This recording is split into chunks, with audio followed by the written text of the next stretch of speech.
Well, good morning. It's Friday, October 11th, 2024, coming to you live from Cock Tower in Beijing, China. It's your host, Sergeant Friday.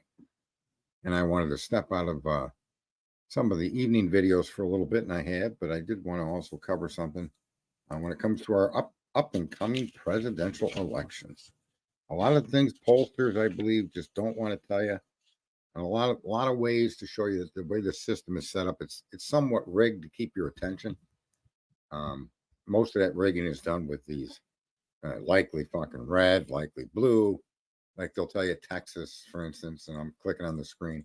They'll tell you Texas leans Republican, Florida leans Republican, and that's just nonsense. These states, no way, shape, or form, and nobody's common sense would ever argue that they're not going to vote for a Democratic presidential candidate for quite some time, unless the Republicans go back to doing what Republicans do, which is exactly what the Democrats are doing to everybody else, right? So it's when we have the uniparty. You're not gonna you're gonna find us forced to vote for a Republican, right?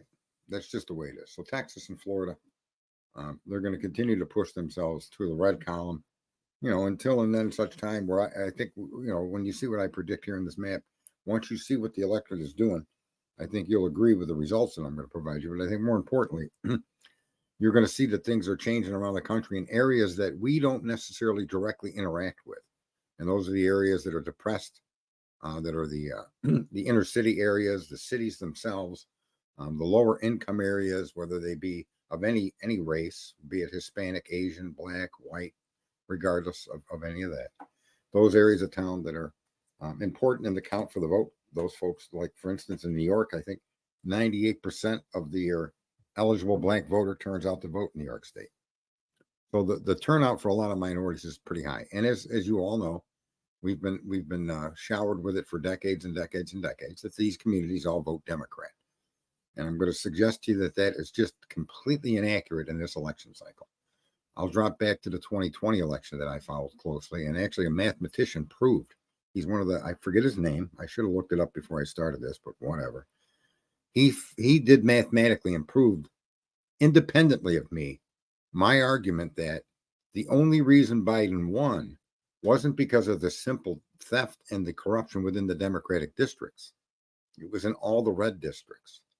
And my proof for that on election night was showing that in areas of Pennsylvania, Texas, and Florida, and Texas and Pennsylvania specifically, that were dependent massively on the petroleum industry, be it fracking, be it oil, be it natural gas, whatever that is, all of it.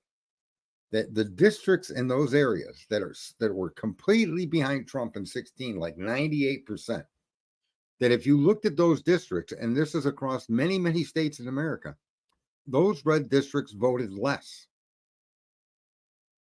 for Trump in 2020 than they did Biden.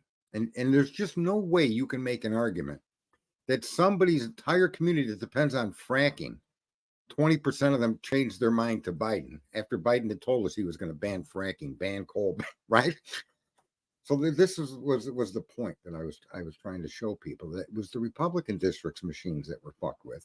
Meanwhile, the swamp is smart enough to keep us focused on the Democrats. And so for a lot of you out there to think the Democrats stole the 2020 election, you only have half of the story accurate. The other half is the Republicans aided and abetted them, especially in states like Georgia, where you've got the swing states, in Arizona. There just isn't enough Democratic voters to provide the results that they provided in that election. You had to have Republicans join the Democrats. And if you're trying to say to me that the Republican people that voted for Trump the first time, right, that any of those people did not vote for him the second time, those numbers would be within the thousands, because Trump got 11 million more votes the second time around. You see? So you can't even make the argument that Trump voters abandoned Trump. Which the argument that you can make that was proven mathematically is that more people voted for Trump, okay, than Trump got credit for. The credit for those votes went to Biden, and those votes were harvested in the Republican states. And that's all I'm going to say. That's my basis for doing what I'm going to do today, to give you some background about my observations and what I see happening based on my own specific attention span and researching this stuff. So in front of you, you see a map of the 2024 election. And that map right now, as I have it marked, but not as the mainstream media has it marked. And I even have it marked in ways that I don't agree with. But as they have it marked, is marked the way it is as you see in front of you. And I'm going to go through this state by state and make several points that aren't being pushed by the pollsters, that they're just not either catching on to or they don't want to believe it. I don't know what their motive is. I'm going to start in the state of Nevada. And I'm going to say to you that will be most likely a victory for Trump, as will be Arizona. And the reason I make this statement, folks, is just so you know, it isn't just black voters that Trump has risen significantly with. And when I say significantly, I'm saying between, at the minimum, 10 points over what he got the last time. And I can give you the argument that allows you to understand why I'm saying this. If you go into the 2020 election and you go into Florida, specifically Dade and Broward County, and you look at the vote count between that election and the 2016 election. Now, this is important. In Florida, the minority vote turned out for Trump in just those two counties. They increased the total over 2016 by 276,000 votes. As that result came out, I predicted the election for Trump, because you can't lose that many minority votes as a Democratic candidate. And I don't care what office you're running for. He had a significant percentage victory there. Now, even if it was a single digit percentage, that's hugely significant, because going back in time immortal, okay, right? Remember Bush v. Gore? All the time that state was fought for between red and blue, red and blue, red and blue. And then that state turned red, and that state started firing its votes for red presidential candidates, red governors. Florida is a red state, folks.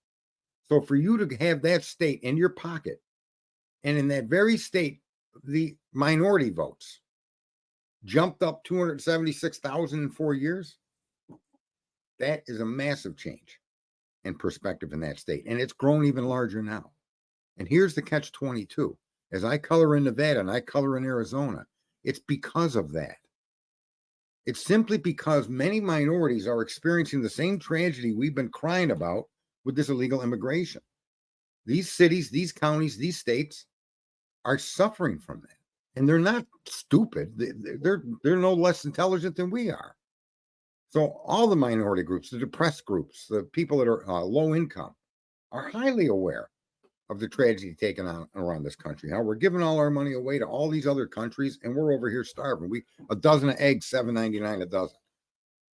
Right? Big hurricane, and they're giving these illegal immigrants hotel rooms in New York. Folks, the people that are really definitely severely affected by all of this, by all the actions of the Democratic Uniparty, which includes Republicans, is that they've taken a kick in the nuts, and it hurts, and they're sick of it. So now I'm going to run down a couple of pieces of information that I've also come across through looking deeply into this. And this information is going to shock you, but I'm going to start in an unusual place. I'm going to start in the state of Virginia. The state of Virginia, and any state, folks, any single state that has a large population of black voters, of which Virginia has 18.73% of their voters are black. Almost 20% of Virginia's voters are black. Guess what? Bye Virginia. She can't win Virginia. The same applies to Georgia. The same applies to North Carolina. The same applies to Nevada. The same applies to Arizona. Let me make another prediction. The state of Colorado. No matter what the mainstream media is telling you, these people are suffering under the import of people from Venezuela that are connected to gangs. This is not fake. This is real. The people on the ground know what's happening. They don't happen to have a microphone to tell the rest of us. And it takes a special kind of retard like me to create a stream, right? And all the other idiots out here that do it. Right? We're all definitely a special breed of fucking retard. And in this situation in Colorado, I predict that state now leans Republican. New Mexico is a tough one because there isn't a big minority there, believe it or not. There's a lot of Hispanics, but I still think the Democrat will pull out New Mexico by the slightest of margins. Georgia, there's just no way she can win Georgia. There's too many black people. Too many of them are pissed off. I'll hit it another shade of red. Virginia, too many of them are pissed off. Pennsylvania, too many of them are pissed off. Too many minorities and low-income voters are furious. They're furious. They don't want to hear about free money, a one-time shot free money deal. They want to hear about long-term, no tax on overtime, no tax on tips. And I'm bringing it to my favorite, my home state. My home state, I did a little more work than just blather what I'm blathering out about the other states. But when I say the numbers favor Trump in all of these states because the minority vote is either A, not going to vote for Harris, which is a vote for Trump, and B, significant percentages more. He's getting 6-8% in these other election cycles. Nothing. And I'm telling you that in this election, that is not you cannot use that as a standard. You cannot use that as a standard. Even black women voters in greater numbers are saying we ain't voting for Harris. Black male voters are saying, hell no, we ain't voting for Harris. Okay. So you have that. Then you have Hispanics, the same thing they're saying. They have the same issues as any other American. I don't care what color your skin is. This is, I think, the first time that people in America aren't even realizing how close coming together they are. They're not coming together on the issues the Democrat peddle. They're not coming together on the abortion issue. They're not coming together on the homosexual issues. They're not coming together on all these social issues. But when it comes to being an American, living in America and growing and being an American and having the money and doing the right, that's what's bringing us together. And it's happening all across the country. And no one's pointing that out. It's as if we won't let go of our old differences or our old observations. And we need to break out of that shell. So in this cycle at this point, and I haven't even got to the best part, which I'm going to get to now, is New York. Trump already has 310 electoral college votes based on the map, as I understand it, based on voter sentiment through all of these states. When you can go peek at their town hall meetings, you could go peek at their own. There's people out there talking. They don't get any attention. Pennsylvania, same way. Here's the state I want to kick you hard with. Watch this one. This is why Trump is campaigning in New York. And this is why I'm going to suggest to you, you may want to give consideration to what I'm telling you. That Trump is way more popular than people even imagine. And he's way more popular with the groups that we don't interact with. And we absolutely fucking should be. In a big way. And here's what happens in New York. In New York, in the 2020 election cycle, we had 8.5 million voters. And of that 8.4, we had 1.25 million Black Americans. Of that group, 94% voted for Biden and 6% voted for Trump. Now, 1.25 million votes may not seem like a lot, but let me make a stern point here. Trump lost by 1,900,000, we'll call it 2 million votes. So I'll give you some numbers. Trump lost New York by 2 million votes. And in losing New York by 2 million votes, he also lost 94% of the blacks. She's polling nationally at 78%. Biden got 92% nationally, almost what he got in New York. So for shits and giggles, I don't know anybody would shit and giggle, but that's a statement. I didn't invent it, folks. Someone ought to figure out where that came from. I'm going to use it. So if Biden got 92% of the black vote and they can only get it to 78 with Kamala, do you see the difference? That's a big swing. 92 to 78. 78 and 2 is 80, and 10 is 90, and 2 is 92. That's 14 percentage points.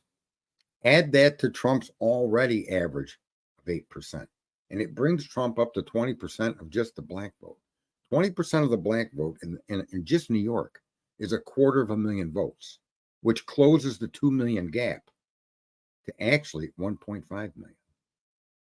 Because the votes don't go to him, they go to Trump. Trump goes up, you got to come down. Your percentage has to drop, your vote total has to drop. So drop that by just 250,000 people. And listen, there's precedent. When you look at what happened in Florida in 2016, Now, yes, the difference in Florida was a lot more Hispanics and different minorities. However, in the 2020 election, folks, listen, you're hard pressed to find many black people on the street, no matter where you go, saying they're going to vote for Kamala. Now, if you go to a college campus, okay, or you ask a college professor, we all know how that answer is going to go. But if you ask the everyday person coming out of an office building in any of these states, you're going to get the same answer. I don't care if they're white, black, Asian, Hispanic, Martian, fucking Jupiter, they're Uranus. I don't care where they came from. And I certainly hope they didn't come from your Uranus. Okay, that would hurt. But anyway, so let's get into New York. We just picked up. We just dropped from the 2 million down to 1.5 million. Do you think it's possible that not just the minorities, but low income and working service class people like myself that provide a service to fellow property owners, do you think that group of people, there's more of them? Well, of course there are, right? Of course there are. And somewhere in that number, Trump needs to break that 1.5 million and get rid of it. That's why he's coming to New York. And I think when I still further broke down my math on different groups of voters in New York, I came down to a final estimation that Trump needs just over 919,000 votes. He has to generate. Okay? He has to generate that vote. I don't know where he gets that from. Maybe the independent vote. But the independent vote isn't that strong up here. But that's why Trump is jumping into New York, because Trump understands that massive change he kicked off in Florida, that massive change is now kicking off in other states, irregardless of the policies Trump made or did not make when he was president. The reason these minorities are kicking off into his column, and they're not telling you that, is because of the policies of the Biden administration itself. Now, Florida, people in Florida directly benefited from the things that Trump did. People in Texas directly benefited from what Trump did. So when you go look at the minority areas in a lot of these states, you see more votes for Trump in 2020 than he got in 2016. And that's the idea under which I'm asking you to conceptualize how you view this current election. Okay, the underclass, let's say that, as rude as it is, the class trying to make its way up the ladder, those two classes are heading more towards Trump than they ever have before. They're heading more towards Republicans than ever in history. And there's nobody can question that. That's an absolute fact. I'm also going to throw this in the mix. Illinois has a massive black and minority vote. And I suspect that Miss Harris is going to have a rough time, even in Illinois and Virginia. Two states that everybody thinks are always going to be blue: Michigan, Wisconsin, and Minnesota. Minnesota being the least likely. So I'm going to keep that 110 because they got the governor. But I suspect, folks, I'm going to have to go with the light pink.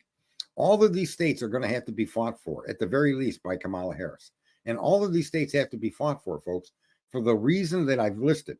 The minority voter in this state is furious. The independent voters in all of these states, Georgia, North Carolina, Virginia, Pennsylvania, New York, even New Jersey, Wisconsin, Michigan, Illinois, Minnesota, Colorado, Arizona, Nevada, all will lean Trump simply because of reality that they live with. This is what I suggest to you the election map will look like on election night. And that I suspect that the numbers of people that switch parties and when they go in that voting booth, vote Trump, is going to be so significant that areas that you and I have grown up being told were always going to be blue and have proven themselves always to be blue are states that the minority and the low-income voter are furious in. Furious. The person's got $3,000 cash, their apartment paid for, their health care paid for, their transportation paid for, and they got $11,000 in food benefits on their receipts. They're dropping all over the place. People are seeing this. New York City residents are seeing what's happening on the ground. They know what's going on with the migrants, no matter what MSNBC says or ABC or CBS or some streamer. The people actually live there. They live and they experience it. Okay?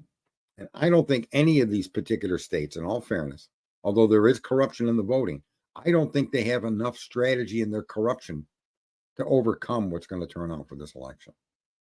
This should be a landslide equivalent to that, maybe even a Reagan. I may be low. I may be very low in what I'm showing you, but I show Mr. President, former President Donald Trump at 392 electoral college votes to Kamala Harris's 132. And let me make this point. It's said often and it's said clearly. The Democrats are they're coastal crats. We're the body of the nation is Republican. We're the middle of the road voter. Whether we're full on conservative, full on religion, none of that matters. We're the middle of the road, the common sense voter, and that is not limited to people that have previously voted or to people that have only voted Republican. You have a lot of common sense people that have voted Democrat.